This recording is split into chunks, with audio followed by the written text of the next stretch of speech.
మనవారు అనే ఈ కార్యక్రమానికి నా ప్రియులైన సహోదరి సహోదరులందరికీ ప్రభువును రక్షకుడునైన యేసుక్రీస్తు వారి పేరిట స్వాగతం తెలియజేస్తున్నాను.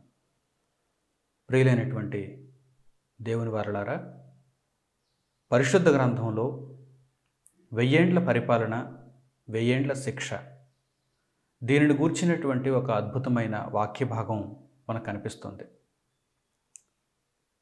ఇప్పటి వరకు అనేక మంది ఈ యొక్క విషయమును సరిగ్గా అర్థం చేసుకోలేకపోయారు. క్రైస్తవులుగా పిలువబడుతున్నటువంటి అనేక మందిలో వెయ్యేండ్ల పరిపాలనను గూర్చి భిన్నమైన అభిప్రాయాలు ఉన్నాయి. కనుక మన వారికి ఈ విషయాన్ని స్పష్టంగా దేవుని వాక్యానుసారముగా మహాజ్ఞానమును నేర్పించాలనే ఉద్దేశ్యంతో ఈ యొక్క పాఠ్యాంశాన్ని నేను ప్రారంభించాను. ప్రియులారా, ఈ పాఠాలు విన్న తరువాత ఏ ఒక్కరికి ఇకపై వెయ్యేండ్ల పరిపాలనను గూర్చి కానీ వెయ్యేండ్ల శిక్షను గూర్చిని కానీ సందేహాలు ఉండకూడదు. కనుక ఈ భాగం మొదలుకొని వచ్చే భాగాలలో కూడా ఈ పాఠ్యాంశం పూర్తయ్యేంత వరకు ఏ ఒక్కరూ ఏ భాగాన్ని కోల్పోకుండా క్రమం తప్పకుండా దేవుని జ్ఞానమును నేర్చుకోవలసిందిగా నేను కోరుకుంటున్నాను.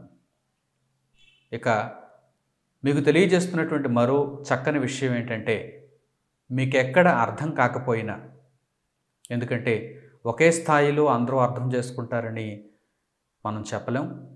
కనుక ఎవరికైనా సరే వారి వారి స్థాయిని బట్టి నేను చెప్పినటువంటి ఈ పాఠ్యాంశంలో ఈ భాగాలలో ఏ విషయమైనా అర్థం కాకపోతే వెంటనే మీరు మాకు ఆయా పద్ధతుల ద్వారా తెలియచేయండి. వాట్సాప్ ద్వారా కానీ, ఈమెయిల్ ద్వారా కానీ, కాల్ చేసి కానీ, కామెంట్ల రూపంలో కానీ మీరు మీ యొక్క ప్రశ్నలను, మీకు అర్థం కాని విషయాలను మాకు తెలియజేస్తే మరలా వాటికి నేను వివరణ ఇవ్వటానికి, మీ సందేహాలను నివృత్తి చేయడానికి అవకాశం ఉంటుంది. ప్రకటన గ్రంథము 20వ అధ్యాయము 1 నుంచి 15 వచనాల వరకు ఒక అద్భుతమైనటువంటి సంఘటన వ్రాయబడింది. ప్రియులారా, ఇది ఒక కాలానికి సంబంధించినది కాదు. ప్రస్తుతం మనం నివసిస్తున్నటువంటి ఈ కాలమును బట్టి ఆ అధ్యాయాన్ని మనం చూడగలిగితే అందులో పురాతనమైనటువంటి చరిత్ర ఉంది, వర్తమానమునకు సంబంధించినటువంటి భాగం ఉంది, భవిష్యత్తుకు సంబంధించినటువంటి సంగతులు ఉన్నాయి. అంటే ఆంగ్ల భాషలో మనం మాట్లాడుకున్నప్పుడు టెన్సెస్ అంటారు. కాలాలను గురించి మాట్లాడేటప్పుడు టెన్సెస్ అంటారు.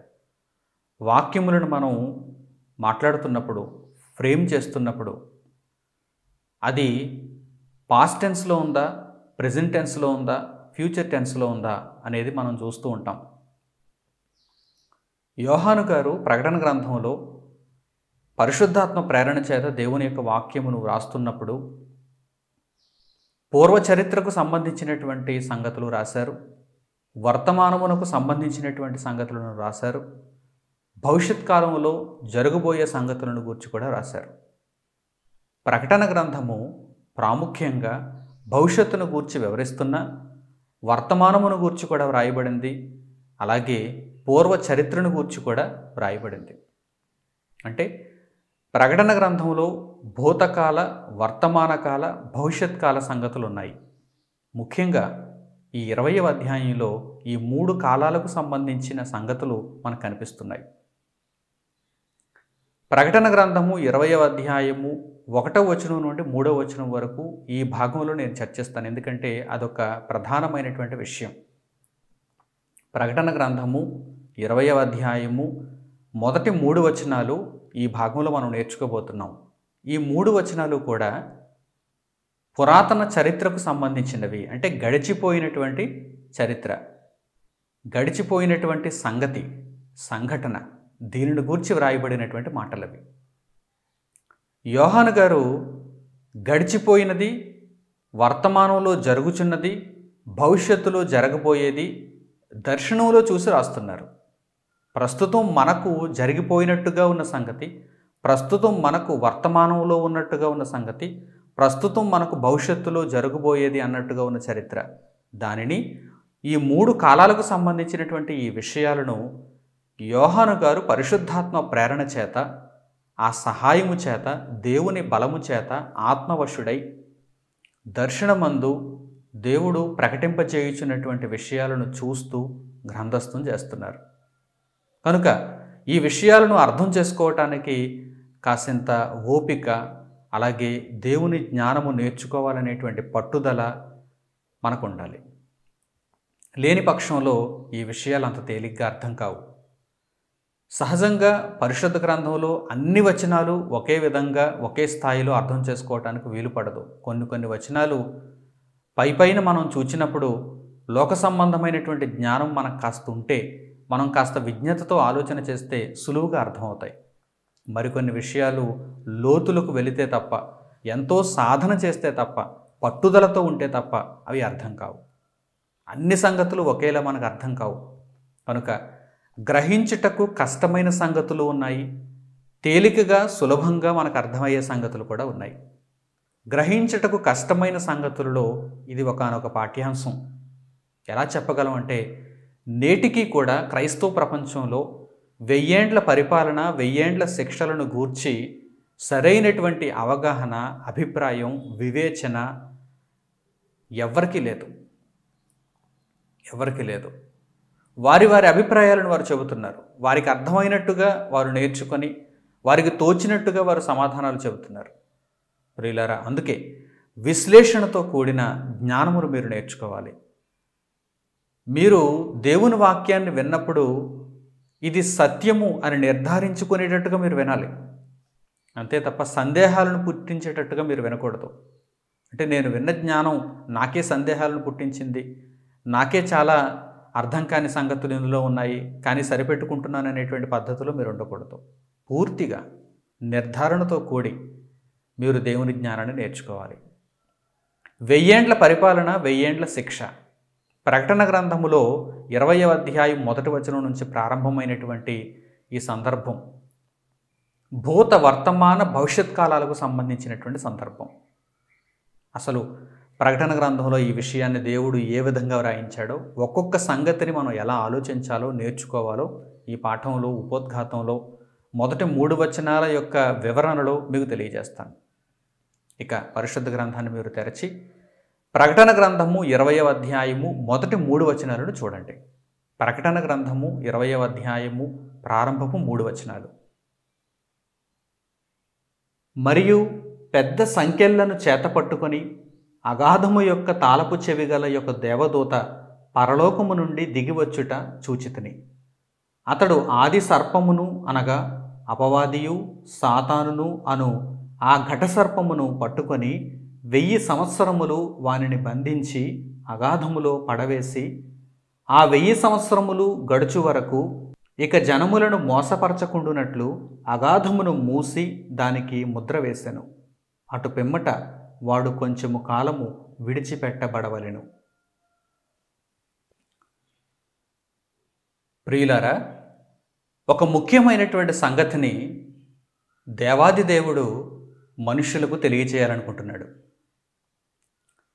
మరో లోకంలో జరిగిన సంగతి, మనుషుల మధ్య జరిగిన సంగతి కాదు ఇది. మరో లోకంలో జరిగిన సంగతి, దేవదూతల మధ్య జరిగిన సంగతి. ఈ సంగతిని మనకు వివరించాలంటే దేవుడు మన దగ్గరకు వచ్చి, అనగా మన ఆలోచనలలోనికి ఆయన వచ్చి, మన చుట్టూ మనం మాట్లాడుకుంటున్నటువంటి వ్యావహారిక భాషను ఆయన ప్రస్తావిస్తూ, ఆ భాషలో మనుషులకు అర్థమయ్యేటట్టుగా ఉపమానాలను ఉపయోగించి యోహాను గారికి దర్శనంలో ఆయన జరిగిన సంగతులను విశదీకరిస్తున్నాడు. జాగ్రత్తగా మీరు దీనిని అర్థం చేసుకోవాలి. దేవదూతల మధ్య జరిగినటువంటి సందర్భాలు, మరో లోకంలో జరిగినటువంటి సందర్భాలు, భూగోళంలో నివసిస్తున్నటువంటి చిన్నవారమైనటువంటి చిన్న మెదడు కలిగినటువంటి మనకు అర్థమవుతాయా? ఉన్నవి ఉన్నట్టుగా చెబితే మనకు అర్థమవుతాయా? దేవదూతలను మనం వారి వారి రూపాలలో చూచామా? అపవాది అయిన వాడు బంధింపబడేటువంటి ఈ కార్యక్రమాన్ని గూర్చి దేవుడు మనుషులకు వివరించాలనుకుంటున్నాడు. అపవాదిని దేవుడు బంధించాలనుకుంటున్నాడు. అపవాది బంధింపబడినటువంటి సందర్భము ఇది పూర్వము జరిగిన సంఘటన. ఇది గత చరిత్ర. ఇది భూతకాలానికి సంబంధించినటువంటి సంగతి, పాస్ట్ టెన్స్. ఇప్పుడు ఈ సంగతిని ఉపమానాలతో పోల్చి దేవుడు మనకు తెలియజేయాలనుకుంటున్నాడు. అలాగే యోహాను గారికి దర్శనంలో ఆయన చూపించాడు. ఇక 20వ అధ్యాయము మొదటి వచనాన్ని మనం జాగ్రత్తగా ఆలోచన చేయగలిగితే, ఒక దేవదూత పెద్ద సంఖ్యలను అగాధము యొక్క తాళపు చెవిని పట్టుకొని పరలోకంలో నుండి రావడం యోహాను గారు చూచారు. అంటే అపవాదిని బంధించటానికి పెద్ద సంఖ్యలు కావాలా? సంఖ్యల చేత అపవాది బంధింపబడతాడా? సంఖ్యల చేత అపవాది బంధింపబడతాడా? రెండో విషయం, అగాధము యొక్క తాళపు చెవి. భూమి మీద మనము తలుపులకు తాళాలు వేసుకుంటున్నట్టుగా అగాధానికి కూడా ఒక తాళం ఉంటుందా? తాళపు చెవి ఉంటుందా? ఇవన్నీ కూడా మరో లోకానికి సంబంధించిన సంగతులు. వాటిని మనకు ప్రత్యక్షంగా వివరించడం కుదరదు. మనం శరీరాలలో ఉన్నాం, లోకంలో ఉన్నాం. మన చుట్టూ ఎన్నో పరిస్థితులు, సందర్భాలు ఉన్నాయి. మనకు అర్థం కావాలంటే, చాలా సులభంగా మనకు తెలియాలంటే ఉపమానాలను ప్రయోగించాలని దేవుడు భావించాడు. ఉపమానార్థాలతో ఇక్కడ తెలియజేస్తున్నాడు. పెద్ద సంఖ్యలు అనగానే ఏదో భూమి మీద ఇనప సంఖ్యలు, ఇత్తడి సంఖ్యలు మీరు భావించనక్కర్లేదు. ఈ భూమి మీద ఒక భారీ ఆకారం కలిగినటువంటి జంతువును బంధించాలంటే సంఖ్యలు వాడతారు. అప్పుడప్పుడు పూర్వకాలంలో మనుషులను బంధించటానికి కూడా సంఖ్యలు వాడారు. ఇప్పటికీ వాడుతున్నారు. బేడీలు కూడా ఒక విధంగా సంఖ్యల లాంటివే కదా. నేరస్తులకు పోలీసులు వేసేటువంటి బేడీలు కూడా సంఖ్యల లాంటివే కదా. పెద్ద సంఖ్యలు చేత పట్టుకొని అనగానే ఇక తప్పించుకోవటానికి వీలు లేకుండా బంధించేటువంటి అవకాశం, బంధించేటువంటి అధికారం ఆ దేవదూత కలిగి ఉన్నది అని చెప్పటానికి పెద్ద సంఖ్యలు అనేటువంటి పదం అక్కడ ప్రయోగింపబడింది. పెద్ద సంఖ్యలు చేత పట్టుకొని అంటే అపవాదిని కదలకుండా బంధించటానికి అధికారము, అపవాదిని కదలకుండా బంధించటానికి బలము కలిగిన అధికారము ఆ దేవదూత కలిగి ఉన్నారు. ప్రియులారా, చక్కగా అర్థం చేసుకుంటున్నారా? సంఖ్యలు అనగానే అక్కడ నిజంగా ఈ భూమి మీద మనం చూస్తున్నటువంటి సంఖ్యలు లాంటి సంఖ్యలు అనేవి ఉండవు. అపవాదిని బంధించటానికి అధికారం ఉంది అక్కడ. దానిని పెద్ద సంఖ్యలు అని దేవుడు పోలుస్తున్నాడు. అలాగే అగాధము యొక్క తాళపు చెవి. అగాధము యొక్క తాళపు చెవి అనగానే అగాధమును తెరచుటకు, మూయటకు అధికారము ఆ దేవదూత దగ్గర ఉన్నది అని చెప్పటానికి అగాధము యొక్క తాళపు చెవి అనేటువంటి పదం కూడా అక్కడ ప్రయోగింపబడింది. ఇప్పుడు ఈ మాటలను మీరు చదివితే చాలా తేలికగా ఈ మాటలు మీకు అర్థమవుతాయి. ఉపమానాలను మీరు నేర్చుకుంటే కనుక, వాటి యొక్క అర్థాలు మీకు తెలిస్తే కనుక ఆ యొక్క వాక్య భావం మీకు ఇట్టే అర్థమైపోతుంది. పెద్ద సంఖ్యలు చేత పట్టుకొని అగాధము యొక్క తాళపు చెవులు కలిగినటువంటి ఒక దేవదూత పరలోకము నుండి దిగివచ్చుట చూచితని. ఇంతకీ ఎందుకు వచ్చారు ఆ దేవదూత? ఈ పెద్ద సంఖ్యలు ఎవరి కొరకు? అగాధమును తెరవటం ఎవరి కొరకు? మహాఘట సర్పమును బంధించుట కొరకు. మహాఘట సర్పం అంటే మరలా ఎవరనుకున్నారు?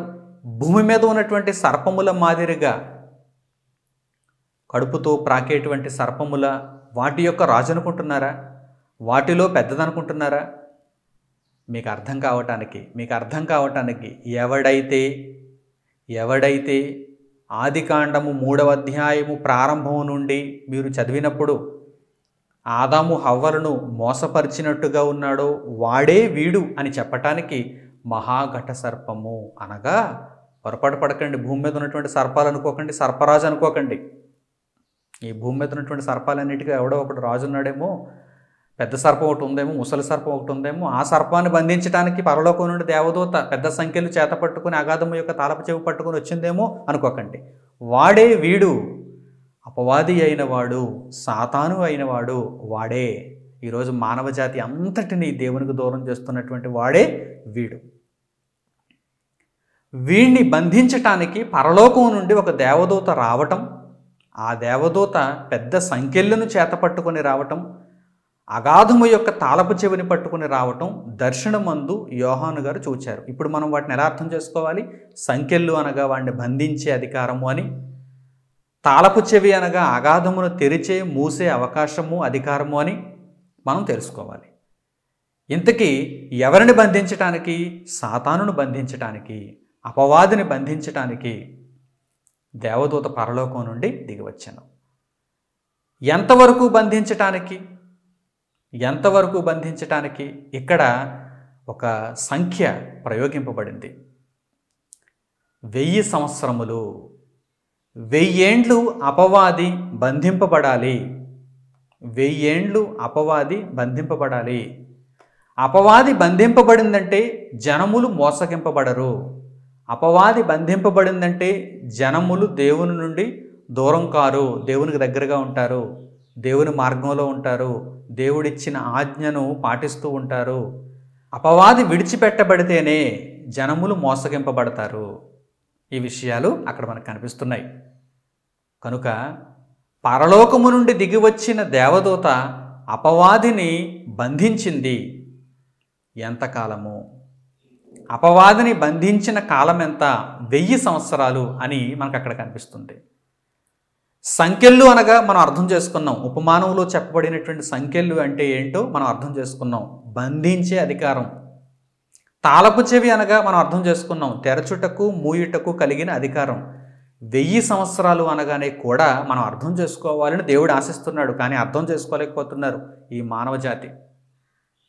ముఖ్యంగా బైబిల్ చదువుతున్నటువంటి నామకార్థ క్రైస్తవులు, ఈ వాక్య భాగం అర్థం కాని క్రైస్తవులు. 1000 సంవత్సరములు అనగానే గ్రెగేరియన్ క్యాలెండర్లో ఉన్నటువంటి ఈ దినములను మీరు లెక్కిస్తూ 1000 సంవత్సరాలు అనుకోవటం పొరపాటు. దేవుడు అక్కడ ఒక సుదీర్ఘమైన కాలాన్ని 1000 సంవత్సరాలు అనే ఆ సంఖ్యతో పోల్చి మన కొరకు రాయిస్తున్నాడు. అసలు దేవుడు అపవాదిని బంధించి ఉంచినటువంటి కాలం ఎంతో మనకెందుకు చెబుతాడు? ఒక్కసారి ఆలోచన చేయండి. దేవుడు అపవాదిని బంధించి ఉంచిన కాలం ఎంతో మనకెందుకు చెబుతాడు? అది మనకెందుకు? కొంతకాలం, ఒక సుదీర్ఘ కాలం అని మాత్రమే దేవుడు చెప్పాలనుకుంటున్నాడు. కాలము ఎంత అనేది మీరు లెక్కించటానికి వీలుగా, తెలుసుకోవటానికి వీలుగా మాత్రం ఆయన చెప్పనంటున్నాడు. ఎందుకు చెప్పనంటున్నాడంటే, పరిశుద్ధ గ్రంథంలో కొన్ని ఆధారాలను మీరు చూడండి. కాలము విషయంలో దేవుడు చాలా జాగ్రత్త పాటిస్తాడు. ఏ కాలమును కూడా ఆయన మనుష్యులకు చెప్పాలనుకోవటం లేదు. ఎందుకంటే మనుష్యులకు అది అవసరం లేదు. కాలము యొక్క రహస్యం అంతా దేవుని చేతుల్లో ఉంటుంది. కాలమును దేవుడు ఎవ్వరికీ ఎప్పుడూ చెప్పలేదు. ప్రియులారా, ఒక అద్భుతమైనటువంటి ఆధారాన్ని ఇప్పుడు మనం చూద్దాం. దానియేలు గ్రంథము 2వ అధ్యాయము 21వ వచనం చూడండి. దానియేలు గ్రంథము 2వ అధ్యాయము 21వ వచనం. ఆయన కాలములను సమయములను మార్చువాడయుండి రాజులను త్రోసివేయుచు నియమించుచు ఉన్నవాడును, వివేకులకు వివేకమును, జ్ఞానులకు జ్ఞానమును అనుగ్రహించువాడునై ఉన్నాడు. దేవుడు ఏం చేస్తాడంటే కాలములను సమయములను మార్చువాడు. ఆయన మారుస్తాడు. అది ఆయన ఇష్టం. ఎందుకంటే ఆయన ప్రణాళికలో అది ఒక భాగం. దేవుడు కాలములను సమయములను మార్చువాడు కనుక 1000 ఏండ్లు అన్నాడు. ఉదాహరణకి ఎవరినైనా చిన్నవారిని, మీకంటే చిన్నవారిని మీరు దీవించాలనుకోండి. దీవించేటప్పుడు మీరేమంటారు? నిండు నూరేళ్ళు వర్ధిల్లు బాబు అంటారు. అంటే కాలం అటు ఇటుగానైనా సరే నీవు పూర్తిగా జీవించు బాబు, జీవించు పాప అని మీరు దీవిస్తారు. అంతే కదా? నిండు నూరేళ్ళు బ్రతుకు అంటే ఖచ్చితంగా నూరేళ్లే బ్రతికి 100 ఏళ్ల తర్వాత ఒక్క క్షణం కూడా బ్రతకకుండా చచ్చిపో అనే ఆ దీవెన యొక్క అర్థం కాదు. అక్కడ సంఖ్యను మనం నిర్ధారించి చెప్పటం లేదు. ఒక సుదీర్ఘ కాలం పాటు నీవు చక్కగా బ్రతుకు, చల్లగా బ్రతుకు అని మనం దీవిస్తున్నాం. అంతే కదా? ఒక ఎక్కువ కాలాన్ని గురించి మనం మాట్లాడాలనుకున్నప్పుడు 100 ఏళ్ళు, 100 ఏళ్ళు, నిండు 100 ఏళ్ళు అని మనం మాట్లాడుతున్నప్పుడు దేవుడు కూడా యోహాను గారికి దర్శనములో ఒక 1000 సంవత్సరాలు, ఒక 1000 సంవత్సరాలు అంటే అపవాది బంధింపబడిన కాలము ఒక సుదీర్ఘమైన కాలము అని మాత్రమే మీరు గుర్తుంచుకోవాలి, తెలుసుకోవాలని దేవుడు ఆశిస్తున్నాడు. కానీ పొరపాటుగా ఈ మాటలను చదివి అనాలోచితంగా పైపైన అర్థం చేసుకునే వారందరూ ఎలా తీసుకున్నారు? 1000 ఏండ్లు అంటే ఖచ్చితంగా 1000 సంవత్సరాలే అనుకుంటున్నారు. అంటే జనవరి 1తో మొదలుపెట్టి డిసెంబర్ 31తో ముగించి అలా 1000 సంవత్సరాలు లెక్కపెట్టి దేవుడు అపవాదిని అంతకాలమే బంధించి ఉంచాడని వారు అనుకుంటున్నారు. మీరు అనుకోకూడదు. మీరు ఏ విధంగా భావించాలి? దేవుడు ఏ విధంగా భావించమన్నాడో ఆ విధంగా మీరు భావించాలి. సంఖ్యలు అంటే ఆ విధంగా భావించడం లేదే. ఈ భూమి మీద విశాఖ ఉక్కు కర్మాగారంలో తయారైనటువంటి ఇనుముతో తయారు చేసిన సంఖ్యలా ఆ సంఖ్యలు కాదు కదా. అగాధపు తాళపు చెవి అనగానే ఈ భూమి మీద ఏదో గోద్రేజ్ కంపెనీ తాళపు చెవి అనుకుంటున్నారా? దేవదూతల చేతుల్లో కూడా తాళాల గుత్తి ఉంటుంది అనుకుంటున్నారా? అర్థం చేసుకోవడానికి ప్రయత్నం చేయండి. ప్రపంచ క్రైస్తవ జనాంగం ఎలాగో అర్థం చేసుకోలేదు. వారు ఎప్పటికీ వినరు, వారు మారరు. మీరైనా సరే జాగ్రత్తగా దేవుని ఆలోచనలోనికి ప్రవేశించండి. మీకు తప్పుగా బోధిస్తే మొదట శిక్ష పడేది నాకే, కనుక నేను చాలా జాగ్రత్తగా బోధించాలి. ఏదో మీ వలన లాభం సంపాదించుకునేటువంటి తీరైతే నాది కాదు కదా. నాతో పాటు మిగిలిన కొంతమందికైనా సరే దేవుని జ్ఞానం అనుగ్రహింపబడాలనేటువంటి ఏకైక కోరిక చొప్పున, ఆ ఆలోచన చొప్పున ఈ మాటలు మీకు తెలియజేస్తున్నాను. మీకు ఒకవేళ అర్థం కాకపోతే మరలా అడగండి. మీకు ఒకవేళ తెలియకపోతే మీరు మరలా దీనిని వింటూ వింటూ వింటూ సాధన చేయండి. దేవుని జ్ఞానాన్ని మాత్రం స్పష్టంగా నేర్చుకోవడానికి ప్రయత్నం చేయండి. నేర్చుకోవడానికి ప్రయత్నం చేయండి. ప్రియులారా, దేవుడు ఇక్కడ ఉపమానాలను ప్రయోగిస్తున్నాడు. దేవుడు ఇక్కడ ఉపమానాలను ప్రయోగిస్తున్నాడు.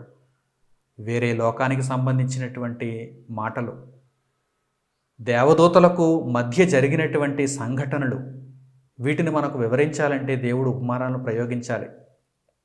కనుక పెద్ద సంఖ్యలు అనగా అధికారం. అధికారం అంటే ఒక అపవాదిని బంధించే అధికారాన్ని కలిగిన దేవదూత అని మనం అర్థం చేసుకుంటున్నాం. తాళపు చెవి అనగానే తీయటానికి, మూయటానికి అది ఒక అధికారం, దానిని మనం అర్థం చేసుకుంటున్నాం. 1000 ఏండ్లు అనగానే కూడా అది ఒక సుదీర్ఘమైన కాలము. ఎందుకంటే దేవుడు ఆ 1000 ఏండ్లను ఎంతకైనా కుదిస్తాడు, ఎంతకైనా హెచ్చిస్తాడు. దేవుడు సమయములను మార్చువాడు, కాలములను మార్చువాడు అని దానియేలు గ్రంథము 2వ అధ్యాయము 21వ వచనంలో మనం తెలుసుకున్నాం. అలాగే ప్రభువారు ఈ విషయమై చెప్పినటువంటి మరో మాటను కూడా మనం చూద్దాం. యేసుక్రీస్తు ప్రభు ఈ విషయమై చెప్పిన మరో మాట అపోస్తలుల కార్యములు 1వ అధ్యాయము 6-7 వచనాలను మీరు చూడాలి. ఆయనతో పాటు ఉన్నటువంటి శిష్యులు ఇశ్రాయేలునకు మరల రాజ్యమును అనుగ్రహిస్తావా అని ఆయన అడుగుతున్నప్పుడు ఆయన ఇచ్చిన సమాధానాన్ని మీరు వినండి. అప్పుడు మీకు అర్థమవుతుంది దేవుడు సమయముల విషయంలో, కాలముల విషయంలో ఎలా ఉంటాడో మీకు అర్థమవుతుంది. అపోస్తలుల కార్యములు 1వ అధ్యాయము 6-7 వచనాలను చూడండి. కాబట్టి వారు కూడి వచ్చినప్పుడు, ప్రభువా, ఈ కాలమందు ఇశ్రాయేలునకు రాజ్యమును మరలా అనుగ్రహించదవా అని ఆయనను అడుగగా ఆయన, కాలములను సమయములను తండ్రి తన స్వాధీనమందు ఉంచుకొని ఉన్నాడు, వాటిని తెలుసుకొనుట మీ పని కాదు. కాలముల విషయంలో, సమయముల విషయంలో పరలోకపు తండ్రి ఎలా ఉంటాడనేటువంటి సంగతిని ఇక్కడ ప్రభువు వారు తెలియజేస్తున్నారు. కాలములను, సమయములను తెలుసుకొనుట మీ పని కానే కాదంటున్నారు ఆయన. ఆయన ఎప్పుడు అనుగ్రహిస్తే అప్పుడు అనుగ్రహిస్తాడు. ఆయన సమయములను కుదిస్తాడు, సమయములను వ్యాపింపజేస్తాడు, హెచ్చిస్తాడు. కనుక మీకు నిర్దేశింపబడినటువంటి పనిని మీరు పూర్తి చేయండి. ప్రభు అక్కడ అదే తెలియజేస్తున్నారు. మీకు నిర్దేశింపబడినటువంటి పనిని మీరు పూర్తి చేయండి. మీ పని మీరు చేయండి. కాలములను గూర్చి ఆలోచించే పని మీది కాదు. సమయములను గూర్చి ఆలోచించే పని మీది కాదు. ప్రభువు రాకడ ఎప్పుడు జరుగుతుంది, ఎప్పుడు జరుగుతుంది, దేవుడు ఎప్పుడు పంపిస్తాడు, 2000 సంవత్సరాలకు పంపిస్తాడా, 3000 సంవత్సరాలకు పంపిస్తాడా, ఫలానా తేదీని పంపిస్తాడా, ఇలాంటివి ఆలోచించడానికి అసలు మీకు హక్కు లేదు, మీకు అధికారం లేదు. అసలు మీ పని ఏంటి? దేవుని కార్యములను ముగించుకోవటం మీ పని. మరణానికి ముందు దేవుని చేత నీతిమంతులని ఆమోదింప చేసుకోవటం మీ పని. దాని కొరకు మీరు ప్రయత్నించకుండా మీ చేతులలో లేని దానిని, మీ పరిధిలో రాని దానిని మీరు ఆలోచన చేస్తున్నారంటే మీరు అవివేకులు కారా? అపవాది మిమ్మల్ని అలా ఆలోచించమని ప్రేరేపించటం లేదా? ఆలోచించాలి, అర్థం చేసుకోవాలి. కాలములను సమయములను తండ్రి తన స్వాధీనమందు ఉంచుకున్నాడు. వాటిని తెలుసుకొనుట మీ పని కాదు, మీ పని కాదు. కనుక 1000 ఏండ్లు అనగానే దేవుడు ఒక సుదీర్ఘమైన కాలాన్ని అపవాదిని బంధించటానికి అక్కడ నిర్ణయించాడు. ఇప్పుడు ప్రకటన గ్రంథము 20వ అధ్యాయము 1 నుండి 3 వచనాల వరకు మరలా మీరు ఒక్కసారి చదవగలిగితే వాటి వివరణ ఏంటన్నమాట. పరలోకము నుండి ఒక దేవదూత క్రిందికి రావటం, ఆ దేవదూత పెద్ద సంకెళ్లను చేత పట్టుకొని ఉండటం, అగాధము యొక్క తాళపు చెవిని పట్టుకొని ఉండటం, సాతాను అయిన వాడిని మహాఘటసర్పమును అపవాదిని ఆ సంకెళ్లతో బంధించి అగాధములో పడవేసి తాళపు చెవితో ఆ అగాధమును మూసివేసి 1000 సంవత్సరముల వరకు వాడిని బంధించి ఉంచటం, వాడు బంధింపబడి ఉండిన కాలంలో జనులను మోసపరచటానికి అవకాశము ఉండదని దేవుడు మనకు తెలియచేయటం, ఆ తరువాత జనములను మోసగించు నిమిత్తం వాడు విడిచిపెట్టబడటం, కొంతకాలము విడిచిపెట్టబడటం. ఆ కాలాన్ని కూడా దేవుడు చెప్పలేదు, కొంతకాలం అన్నాడు. కాలాలను దేవుడు చెప్పడు, ఎంతకాలం అనేది దేవుడు చెప్పడు. అది 1000 ఏండ్ల, 2000 ఏండ్ల, 5000 ఏండ్ల, 10,000 ఏండ్ల దేవుడు చెప్పడు. ఆ విషయాన్ని అయితే దేవుడు చెప్పడు. అది మర్మం, కాల మర్మం, సమయ మర్మం. అది దేవుని చేతుల్లోనే ఉంటుంది, దేవుని చేతుల్లోనే ఉంటుంది. అది దేవుని చేతుల్లో ఎందుకు ఉంటుందంటే దేవుడు హెచ్చిస్తాడు, తగ్గిస్తాడు, కాలములను సమయములను ఆయన మారుస్తాడు. 1000 ఏండ్లు అనగానే ఆయన ఆ 1000 ఏండ్లలో తక్కువ కాలాన్ని పెట్టచ్చు, ఎక్కువ కాలాన్ని పెట్టచ్చు. ఒక పోలికగా 1000 ఏండ్లు అని చెప్పాడు. అటు పిమ్మట వాడు కొంతకాలము విడిచిపెట్టబడవలెను. అపవాదిని బయటకు విడిచిపెడతాడు. అగాధములో నుండి బయటకు వచ్చినటువంటి అపవాది జనులను మోసగిస్తాడు. జనులను అపవాది ఎప్పుడు మోసగించటం ప్రారంభించాడు? ఆదికాండం 3వ అధ్యాయం ప్రారంభవచనం నుండి జనులను మోసగించడం ప్రారంభించాడు. అంటే ఈ చరిత్ర అంతా ఎప్పటి చరిత్ర అన్నమాట? ఆదాము హవ్వలు భూమి మీద సృష్టింపబడిన తరువాత అపవాది ఈ భూమి మీద విడిచిపెట్టబడ్డాడు చూసారా? అంతకు ముందటి కాలంలో జరిగిన చరిత్ర ప్రకటన గ్రంథము 20వ అధ్యాయము 1 నుండి 3 వచనాలలో వ్రాయబడింది.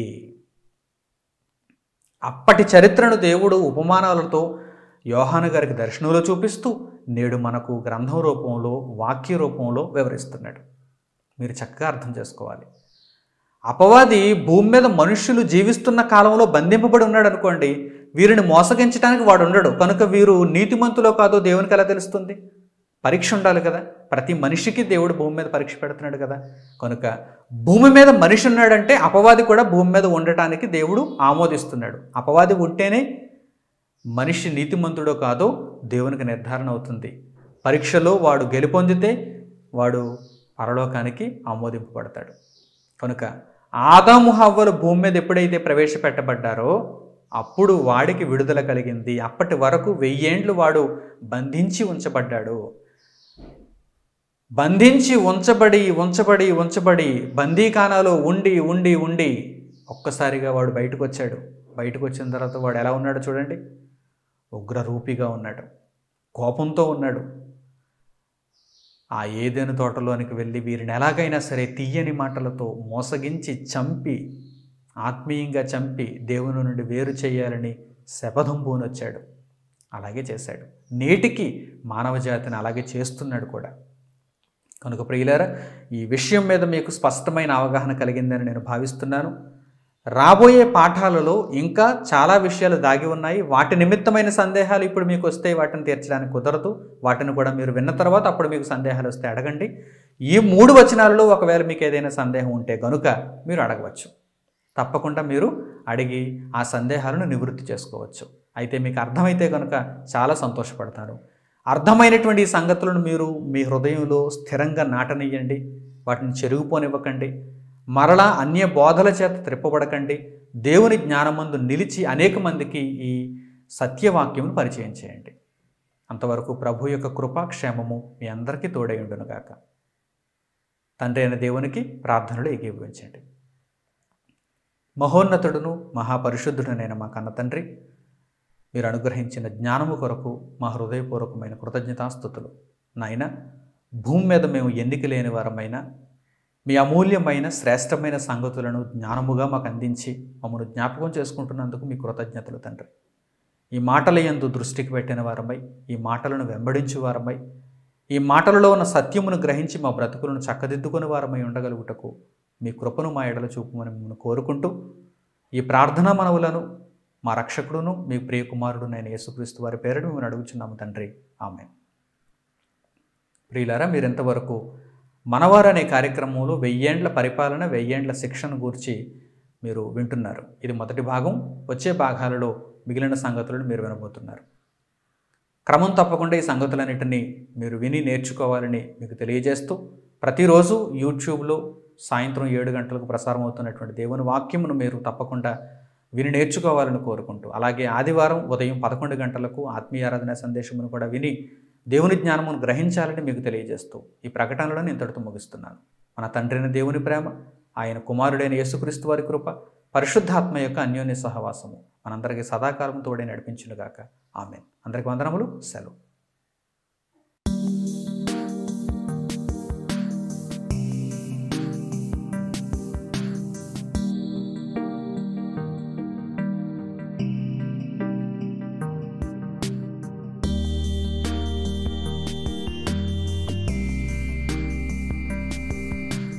సహోదరులు మణికుమార్ గారు ప్రసంగించిన ఎన్నో ఆత్మ సంబంధమైన సంగతులను ఉచితముగా వీక్షించుటకు స్క్రిప్చర్స్ యూనివర్సిటీ మరియు సన్ ఆఫ్ గాడ్ ఆన్లైన్ అనే మా యూట్యూబ్ ఛానల్స్ ను తప్పక దర్శించండి. మా సమాచారమును ఎప్పటికప్పుడు తెలుసుకొని ఆత్మీయాభివృద్ధి నొందవలనంటే స్క్రిప్చర్స్ యూనివర్సిటీ మరియు సన్ ఆఫ్ గాడ్ ఆన్లైన్ అనే మా యూట్యూబ్ ఛానల్స్ ను సబ్స్క్రైబ్ చేసుకోండి. సత్వర నోటిఫికేషన్ల కొరకు సబ్స్క్రైబ్ బటన్ ప్రక్కనే ఉన్న బెల్ సింబల్ ను క్లిక్ చేయండి. ధన్యవాదములు.